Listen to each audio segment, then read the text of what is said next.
ည7 နာရီခွဲကျော်နေပြီ။အောင်နိုင်ဟာအလုပ်ကနေပြန်လာပြီးအိပ်ယာပေါ်မှာဖုန်းကြည့်ရင်အနားယူနေခဲ့ပါတယ်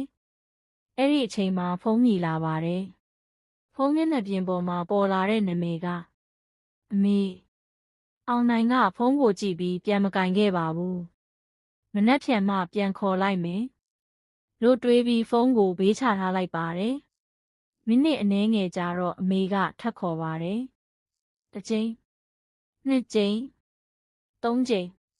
အောင်နိုင်ကနောက်ဆုံးတော့ဖုန်းကင်လိုက်ပါတယ်ဟယ်လိုအမေဘာဖြစ်လို့လဲဖုန်းတစ်ဖက်မှာအမေရဲ့အတန်ကတိတ်တိတ်လေးပါ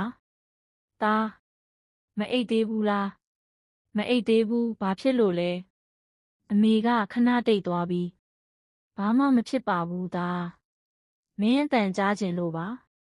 အောင်နိုင်ကအနှဲငယ်စိတ်မရှိတော့ပါဘူးအမေကလည်း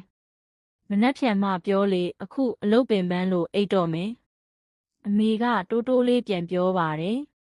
အင်းပါသားကောင်းကောင်းအိတ်နော်ပြီးတော့ဖုံးချသွားပါတယ်အဲ့ဒီညမှာအောင်နိုင်ဟာအမေစကားတွေကိုတိတ်မစင်စားခဲ့ပါဘူးမနက်6 နာရီလောက်မှာတော့ဖုန်းတစ်လုံးဝင်လာပါတယ်ဖုန်းခေါ်သူကသူ့အမေရဲ့အိမ်နီးချင်းပါအောင်နိုင်မင်းအမေမနက်ကအိမ်မှာမေ့လဲနေတာတွေ့လို့ဆေးရုံခေါ်သွားပြီအောင်နိုင်ရဲ့လက်တွေတုန်သွားပါတယ်သူချက်ချင်းဆေးရုံကိုပြေးသွားခဲ့ပါတယ်ဒါပေမဲ့ဆရာဝန်ကခေါင်းခါပြီးပြောလိုက်ပါတယ်ဝမ်းနေပါတယ်လူနာကမနက်အစောပိုင်းမှာပဲဆုံးသွားပါတယ်အောင်နိုင်ဟာဘာမှမပြောနိုင်တော့ပါဘူးသူ့စိတ်ထဲမှာမင်းညကဖုန်းခေါ်ဆိုမှုတစ်ခုတည်းပဲပြန်ကြားနေပါတယ်မင်းအတန်ကြားခြင်းလို့ပါအဲ့ဒီစကားကိုပြန်တွေးရင်းသူငိုချလိုက်ပါတယ်အမေဖုန်းကိုဖွင့်ကြည့်တဲ့အခါမှာတော့နောက်ထပ်အရာတစ်ခုတွေးခဲ့ပါတယ်မင်းညကအမေဟာသူ့စီကိုအတန် message တစ်ခုပို့ထားခဲ့ပါတယ်အောင်နိုင်ကဖွင့်နားထောင်လိုက်ပါတယ်အမေရဲ့အတန်ကသားအမေမနှက်ဖြန်ဆေးရုံသွားရမယ်ဘာမှမဖြစ်ဘူးထင်ပါတယ်သားကိုစိတ်မပူစေခြင်းလို့မပြောတာပါခဏတိတ်ပြီးနောက်သားအမေကိုမကြာခဏဖုန်းခေါ်ပေးတော့မင်းတန်ကြားရရင်အမေပြောတယ်အတန် message အဆုံးမှာအမေကတိုးတိုးလေးပြောလိုက်ပါတယ်သားကိုအမေရမ်းချစ်တယ်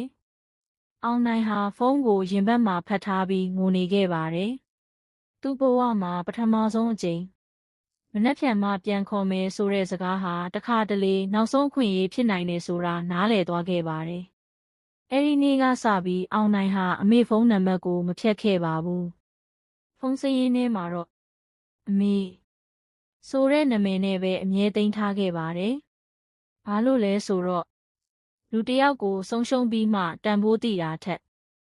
ရှိနေတော့ချစ်ကြောင်းပြောပေးတာကပိုတန်ဖိုးရှိလို့ပါဒီနေ့တင့်အမေတင့်အနားမှာရှိနေသေးရင်ဖုန်းတစ်ချက်လောက်ခေါ်ပြီးမေသားသမီးအမေကိုချစ်တယ်လို့ပြောပေးလိုက်ပါ